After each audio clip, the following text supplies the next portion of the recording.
జై శ్రీమన్నారాయణ. ఈరోజు మనం మా స్వగ్రామమైన దుబ్బాకకి 19 కిలోమీటర్ల దూరంలో ఉన్న, సిద్దిపేటకి 12 కిలోమీటర్ల దూరంలో ఉన్న పుల్లూరు బండ శ్రీ లక్ష్మీ నరసింహస్వామి వారి దేవాలయంకి వచ్చాము. కాకతీయుల గణపతి దేవుడి కాలంలో కట్టించిన ఈ నరసింహస్వామి ఆలయ విశేషాలు ఈరోజు తెలుసుకున్నాం. ఇందుగలడు అందులేడని సందేహం వలదు. భక్తులని అనుకుంటే ఎలాగైనా, ఏ రూపంలో అయినా, ఏ క్షణంలో అయినా కూడా, ఎలాగైనా కూడా భక్తులని కాపాడగలడు అని తెలిపే అవతారమే నరసింహ అవతారం. అలాంటిది భక్త ప్రహ్లాదుడు ఈ స్తంభంలో ఉన్నాడా అంటే ఆ స్వామివారే స్వయంగా తన భక్తుడిని, ఆ చిన్నారి భక్తుడి కోరిక మన్నించి ప్రజలకు ఆ నమ్మకాన్ని నిలబెట్టడానికై స్వామివారు ఉద్భవించిన అవతారమే శ్రీ నరసింహ అవతారం. అలాంటి శ్రీ లక్ష్మీ నరసింహ స్వయంభూ దేవాలయానికి ఈరోజు మనం వచ్చాము. ఈ ఆలయ విశేషాలు తెలుసుకుందాం రండి.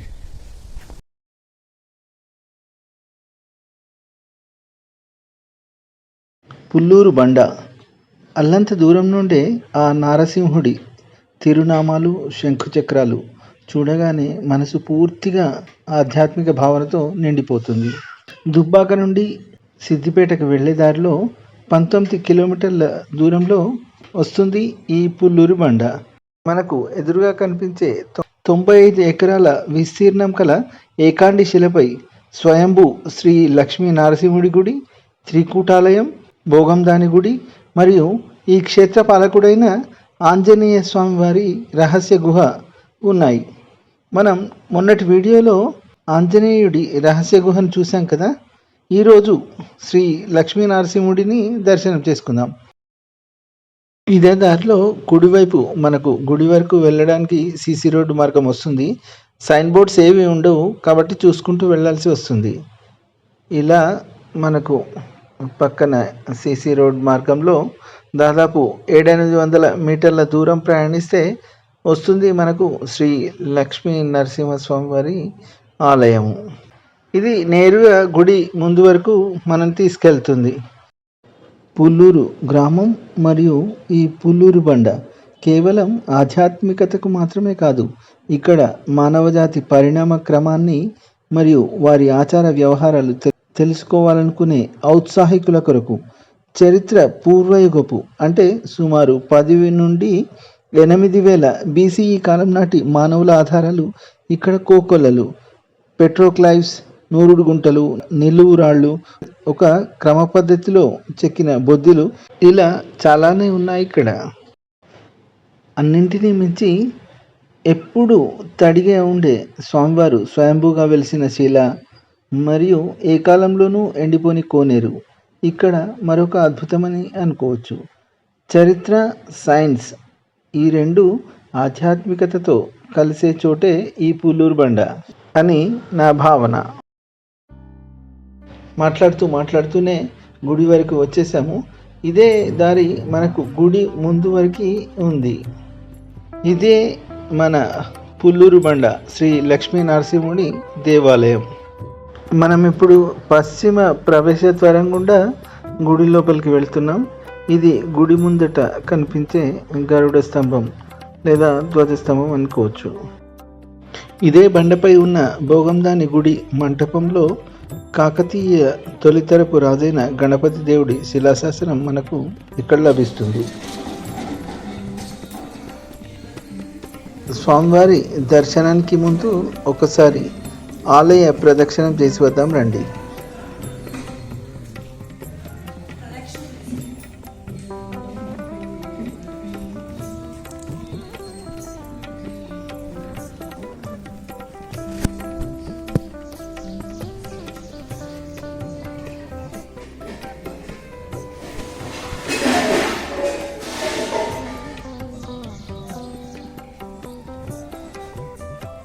ఆలయానికి ఉత్తర భాగాన ఈ క్షేత్రపాలకుడైన ఆంజనేయ స్వామి వారి విగ్రహం కనిపిస్తుంది.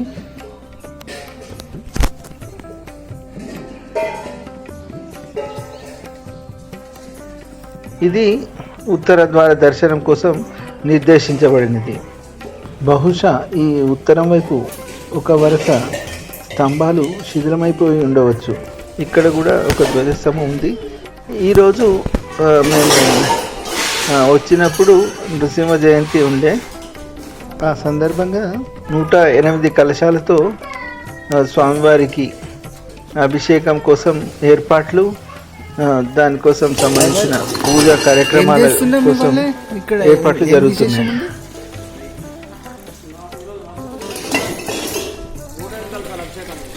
ఈరోజా? ఓహో, 108 కలశాల అభిషేకం ఈరోజు స్వామివారికి జరుగుతుంది. నిన్న నృసింహ జయంతి జరిగింది కదా, ఈరోజా? ఈరోజు నృసింహ జయంతి ఇక్కడ జరుగుతుంది.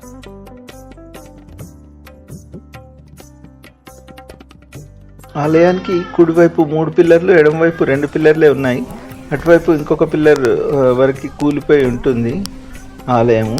అక్కడి వరకే రీస్టోర్ చేశారు.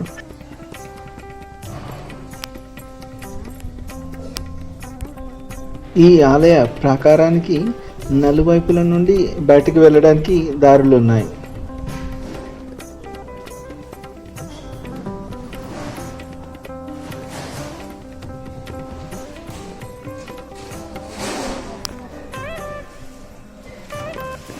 గరుడ స్తంభం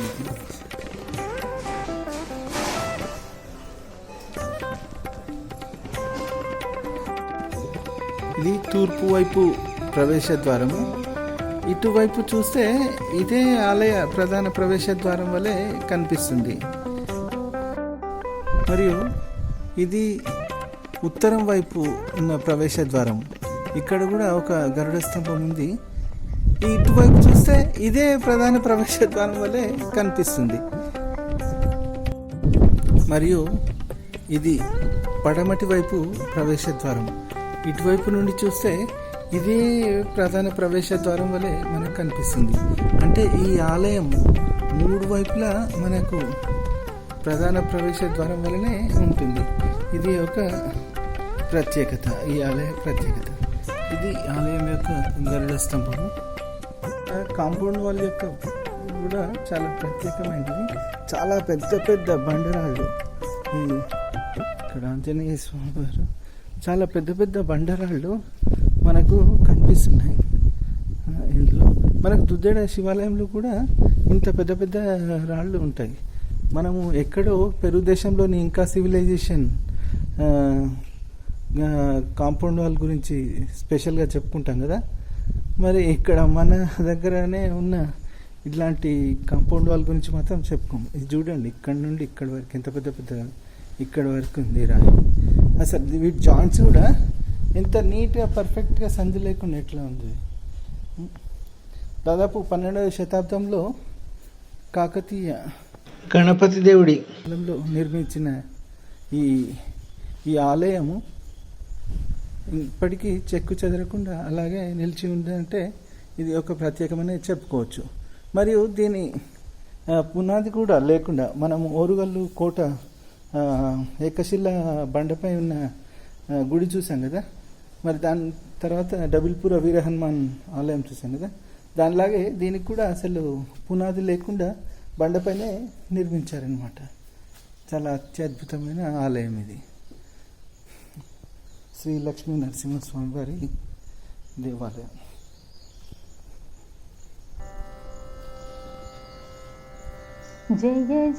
రండి, మనం ఎంతగానో ఎదురు చూస్తున్న అతి దుర్లభమైన శ్రీ లక్ష్మీ నరసింహుడి, స్వయంభూ శ్రీ లక్ష్మీ నరసింహుడి దర్శనం చేసుకుందాం రండి.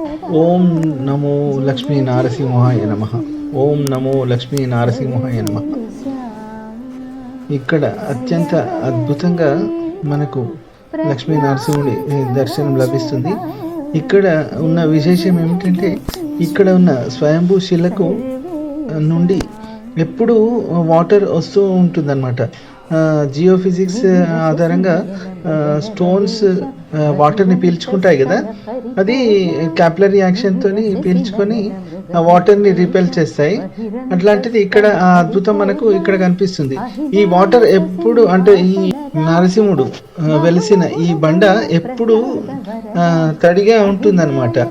ఆ బండకు నుంచి వచ్చిన వాటర్ని మరియు బయట గుండంలోని వాటర్ని ఇక్కడి స్థానిక రైతులు వారి వారి పంట పొలాల్లో చల్లుకుంటారు. శ్రీనివాసుడు శ్రీదేవి భూదేవి సహిత శ్రీనివాసుడి దర్శనం ఇక్కడ మనకు లభిస్తుంది. చటుల పరాక్రమ సమగణ విరహిత నిటుల నేత్ర మౌళి ప్రణుత కుటిల దైత్య తతి కుక్షి విదారణ పటు వజ్రనఖ ప్రహ్లాద వరద కుటిల దైత్య తతి కుక్షి విదారణ పటు వజ్రనఖ ప్రహ్లాద వరద జయ జయ నృసింహ సర్వేశ. శ్రీవనితా సంస్థితవామాకోటి ప్రతిమానా శ్రీవనితా సంస్థితవామాక భావజకోటి ప్రతిమానా శ్రీ వెంకటగిరి శిఖర నివాస పావన చరిత ప్రహ్లాద వరద శ్రీ వెంకటగిరి పూర్వకాలమందు కాకతీయుల కంటే ముందే ఈ యొక్క దేవాలయం నిర్మితమైంది. దేవాలయంలో కూడా లక్ష్మీనరసింహస్వామి వెలిసినట్టుగా కాకతీయులు భావించి ఈ యొక్క దేవాలయాన్ని నిర్మించినప్పుడు కానీ అనంగా వెళ్ళే కానీ ఎవరికి తెలియదు అది. 94 ఎకరాల బండ పైన ఆదిశేష అవతారమైనటువంటి బండ ఆకారం ఆ విధంగా ఉంటుంది. ఈ యొక్క లక్ష్మీనరసింహస్వామి మంచిగా ఉగ్ర నరసింహస్వామి వెలిసిండు. మరియు మూల విరాట్ శ్రీ వెంకటేశ్వర స్వామి ఇది పడమటి ముఖం ఉంది కదా, పడమటికి అభిముఖంగా ఉంది కదా నరసింహస్వామి, పడమటి ముఖంగా ఉన్నారు కదా. పడమటి ఆకారం ఉంటుంది. ఇవి కళ్ళు, ఇవి ముక్కు, ఈ పాదాలు, ఇక్కడ నీళ్ళుంటాయి ఎప్పటికీ. ఓహో ఓకే. చక్రం, శంకు, ఉగ్ర నరసింహస్వామి. ఓకే. అయితే ప్రతి సంవత్సరం కూడా మాఘమాసంలో జాతర అవుతుంది. ఆ జాతర పూట అందరూ కూడా భక్తులు ఎక్కడ మహారాష్ట్ర నుంచి కానీ ఎక్కడి నుంచి వేరే దేశాల నుంచి కూడా అందరూ కూడా ఇక్కడికి భక్తులు 4 రోజుల కార్యక్రమం ఇక్కడ కార్యక్రమం ఉంటుంది. 4వ నాడు కళ్యాణోత్సవం జరుగుతుంది. ఎప్పుడు స్టార్ట్ అవుతుంది? 3వ రోజు నాడు సేవ జరుగుతుంది. మరియు ఈ యొక్క గుండం ఉన్నది, కోనేరు ఉన్నది, కొన్ని వేల సంవత్సరాల నుంచి అవి అట్లనే ఉంటున్నది. నీళ్లు చేసలేదు, అది అట్లే ఉంటున్నది. మంచివి ఎప్పుడు కూడా ఎండిపోలేదు ఆ యొక్క గుండము. ఆ యొక్క గుండంలో నీళ్లు తీసుకొని ఈ యొక్క లక్ష్మీనరసింహస్వామి పాదాల దగ్గర ఉన్న నీళ్ళు తీసుకుపోయి అక్కడ పంటల మీద నీళ్ళు చదువుకుంటారు. ఎవరైనా బాగలేనటువంటి వాళ్ళు కూడా ఇక్కడ మంచిగా జరుగుతుంది కనుక ఈ యొక్క లక్ష్మీనరసింహస్వామి మరియు ప్రతి కార్తీక మాసం అందు ఇక్కడ వ్రతాలు జరుగుతాయి. నెల నెల స్వాతి నక్షత్రము నరసింహస్వామి జయంతి జరుగుతుంది. భక్తులు కూడా అధికంగానే వస్తారు. మరియు సువిశాలం యొక్క రోడ్డు హరీష్ రావు గారు నిర్మించారు. మరియు దేవస్థానం కూడా 35 లక్షల మరమ్మతుతో మరియు అర్చకులు హరీష్ రావు కూడా నిర్మించి హరీష్ రావు కూడా ఆ యొక్క తిరుపతి దేవస్థానం నుంచి మంజూరు చేసి ఈ యొక్క దేవాలయం రద్దు చేశారు. ఇంకా కొంత కూడా ఉన్నది చేసేది, అది కూడా అవుతుంది. మరి బాగాలేనటువంటి వాళ్ళు కానీ ఇక్కడ తపస్సులో ఉంటారు. 32 ప్రదక్షిణలు చేసినట్టుంటే వారి యొక్క కోరికలు నెరవేరుస్తాయి. ఈ లక్ష్మీనరసింహస్వామి మరియు మనస్ఫూర్తిగా ఎవరైతే భక్తులు చేస్తారో వారికి అన్ని కూడా కష్టాలు తొలగిపోతాయి. ప్రతి శ్రావణ మాసం కూడా భక్తులు ఉపవాసం ఉంటారు. ప్రతి శ్రావణ మాసము ఈ యొక్క మంది కూడా వస్తారు.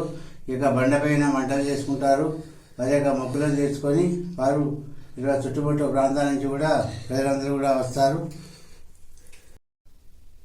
గర్భాలయంలో స్వయంభూ శ్రీ లక్ష్మీ నరసింహస్వామి వారి గర్భాలయంలో ఇక్కడ మనకు ఆండాల తల్లి దర్శనము మరియు 6 ఇటు ముగ్గురు 6 ఆళ్వార్లు దర్శనమిస్తారు.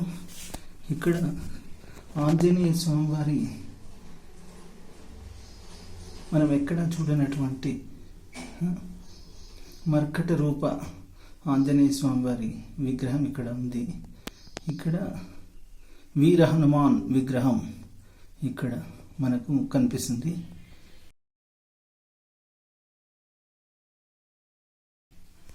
స్వయంభూ శ్రీ లక్ష్మీ నరసింహస్వామి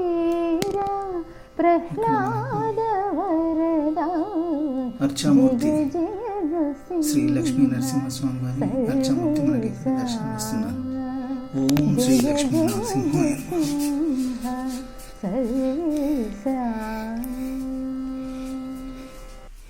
ఇరువైపులా మనకు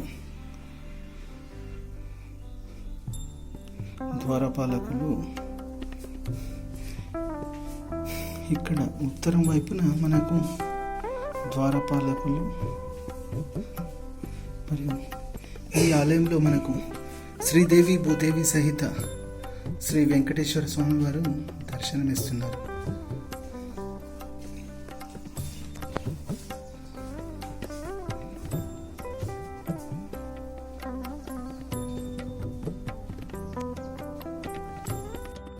పడమటి వైపు ఉన్న గరుడ స్తంభానికి శంకుచక్రాలు మరియు తిరునామాలు. పడమటి వైపు ప్రవేశ ద్వారం గుండా వెళితే నేరుగా ఎదురుగా మనకు శ్రీ స్వయంభూ లక్ష్మీ నరసింహస్వామి వారి దర్శనం లభిస్తుంది. ఆ పక్కనే ఉత్తరానికి అభిముఖంగా శ్రీదేవి భూదేవి సహిత వెంకటేశ్వర స్వామి వారి దర్శనం. దానికి ఎదురుగానే ఉన్న ఇంకొక నవరంగ మంటపము మరియు గర్భాలయంలో తూర్పునకు అభిముఖంగా నూతనంగా ప్రతిష్ఠించిన లక్ష్మీ నరసింహస్వామి వారి విగ్రహం తూర్పునకు అభిముఖంగా ఇక్కడ దర్శనమిస్తుంది. ఈ విగ్రహం నూతనంగా ప్రతిష్ఠించినది. కాకపోతే ఈ నవరంగ మంటపం 16 కాళ్ళ మంటపం మాత్రం పాతదే. అత్యద్భుతమైన నిర్మాణ శైలితో కూడిన నవరంగ మంటపం ఇది. ఇక్కడ తిరునామాలు, శంకుచక్రాలు, గరుడాళ్వార్ వారి చెక్కతో చేసిన ప్రతిమలు ఇక్కడ దర్శనమిస్తున్నాయి.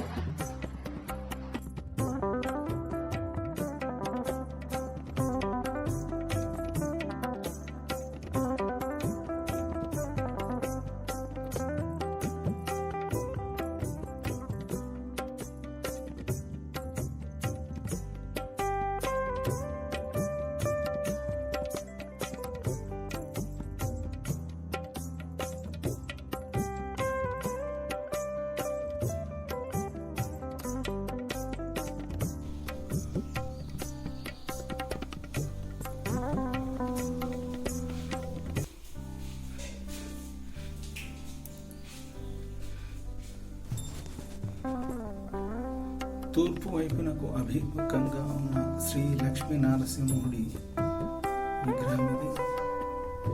కాకతీయుల కాలంలోనే ప్రతిష్ఠించిన విగ్రహం.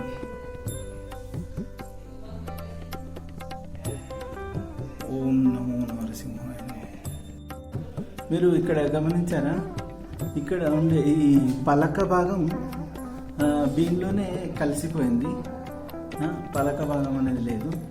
చుట్ట భాగం ఉంది కదా, చాలా అందంగా ఇక్కడ కార్నర్ డిజైన్ పెట్టి చాలా అందంగా చెక్కారు. ఇక్కడ కింద కూడా ఇట్లా విడివిడిగా ఉంది డిజైన్, కాకపోతే చాలా మందంగా పెయింట్ వేశారు కాబట్టి కనిపించట్లేదు. ఇదేమో స్తంభ భాగం, ఇక్కడి నుంచి ఇక్కడికి ఉంది కదా. స్తంభ భాగం కూడా చాలా అందంగా ఉంది. కాకపోతే 900 సంవత్సరాలుగా సున్నాలు పెయింట్లు వేసి కొంచెం దాని అందమంతా మరుగున పడిపోయేలా ఉంది. ఇది కూడా 16 కాళ్ళ మంటపమే, కాకపోతే కొంచెం చిన్నగా ఉంది. ఈ మధ్యలో ఉన్న నవరంగ మంటపం పైకప్పు భాగంలో 8 కోణాలు కలిగిన 2 చతురస్రాలు, 8 కోణాలు, మధ్యలో పద్మ భాగం కలిగిన అందమైన డిజైన్ వేసి ఉన్నారు ఆనాటి శిల్పకారులు. చాలా అద్భుతమైన శిల్పకళ ఇది. ఇక్కడ బీమ్ పైన కూడా చాలా బాగా చెక్కారు. ఇక్కడ ఆలయం బీమ్ పైన కూడా. ఈ ఆలయంలో మనకు కాకతీయ గణపతి దేవుడు కట్టించినట్లుగా మనకు ఇక్కడ శిలాశాసనం ఒకటి ఉంది. ఆ శిలాశాసన పటం మీకు చూపిస్తాను. ఓం శ్రీ జై శ్రీ లక్ష్మీ నరసింహ.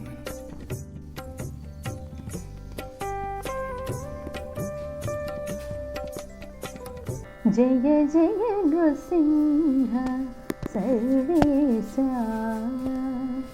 భయహర వీర ప్రహ్లాద వరద, జయ జయ నృసింహ సర్వేశ భయహర వీర స్వయంభూ శ్రీ లక్ష్మీ నరసింహస్వామి వారి ఆలయానికి తూర్పు వైపున కొంచెం మెట్లు దిగి అలా దక్షిణం వైపు ప్రయాణిస్తే ఈ ఆలయానికి ఆగ్నేయ మూలలో సహజంగా ఏర్పడిన ఏడాది పొడవునా నీళ్లు నిలువ ఉండే సహజంగా ఏర్పడిన ఒక కోనేరు ఉంది.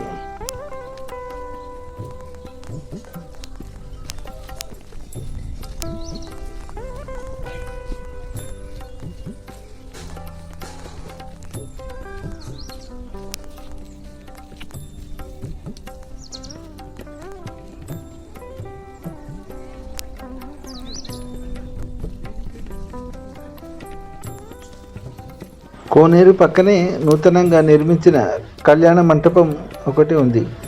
బ్రహ్మోత్సవాల సమయంలోనూ మరియు విశేష దినాల్లో ఈ కళ్యాణ మంటపాన్ని వినియోగిస్తారు. ఈ కోనేటికి అవతలి వైపు మనకు కనిపిస్తుందే త్రికూటాలయం.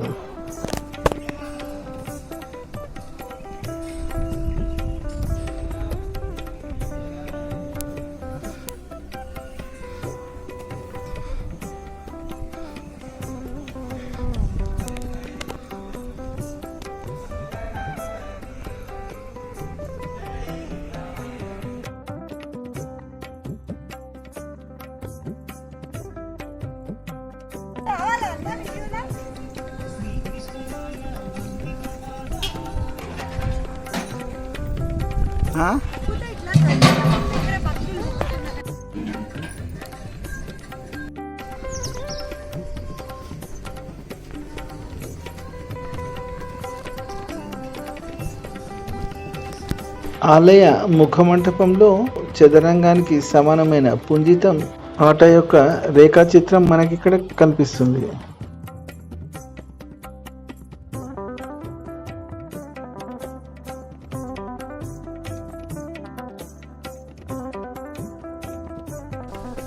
ఈ లక్ష్మీ నరసింహస్వామి వారి ఆలయానికి మనకు ఉత్తరం వైపున ఉన్న గుడిలో మనకు ఇక్కడ ఆంజనేయ స్వామి వారు, నాగదేవత మరియు వినాయకుడు దర్శనం ఇక్కడ మనకు లభిస్తుంది.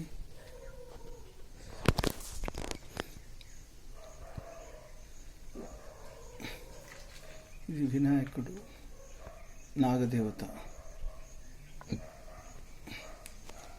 ఇక్కడ పానవట్టము, ఎదురుగా నందీశ్వరుడు మనకు కనిపిస్తుంది.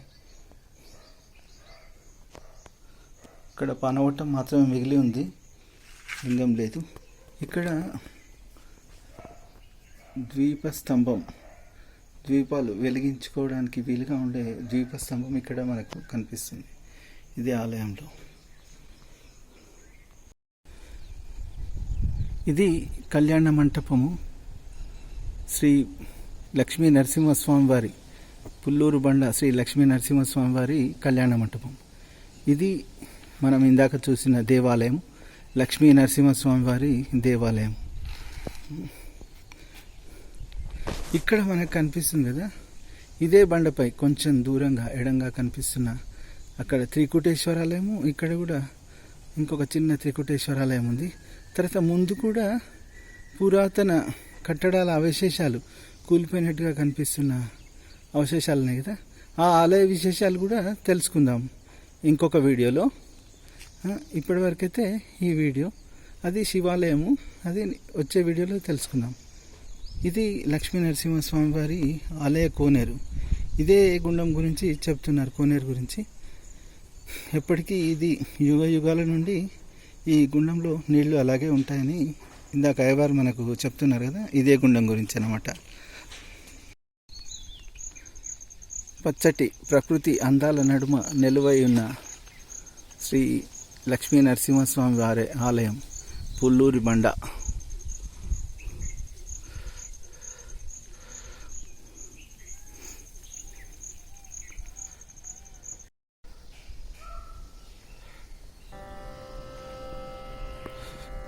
జయ జయ నృసింహ సర్వేశ ఒక్క నిమిషం మాయ గారు జస్ట్ భయహర వీర ప్రహ్లాద వరదా జయ జయ నృసింహ సర్వేశ ఇక్కడ గ్రూప్స్ కూడా కనిపిస్తున్నాయి.